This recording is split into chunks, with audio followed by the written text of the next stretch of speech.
became a builder to distract my kids from the divorce. My husband stole from our daughter's gift fund and eloped. May's birthday is in 12 hours. Will she get her present? I tried to borrow money from friends, but they were broke. Okay, I'll build her a playhouse as a present. Hour 1, sending my kids to grandma's and finding the hammer. I picked up planks, measure the size, nail them together.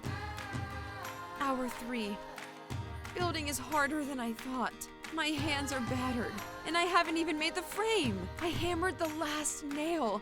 Now I need a roof. I found slate, but how do I install it myself? I saw a neighbor behind the fence. I know I'm cheeky, but I asked for help. I had to save May's birthday. My husband should have done it, but he ruined May's big day. I'll do anything to distract her from her dad leaving on her birthday. I don't think regular furniture will fit in here. I need to make tiny ones, but I don't have time. Hour 7. A hanging shelf instead of a nightstand will save space. A mirror on the wall replaces the dressing table. Time's up! It's done! It's even better than I thought! I'm wondering if May will like my surprise. It's like my dream! May excitedly filmed the house on her phone.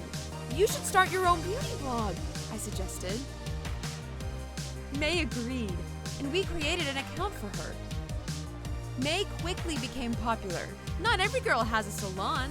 My daughters won't suffer after their dad's affair, because I'll love them for 2. What's the most unusual gift you've ever given to your kids?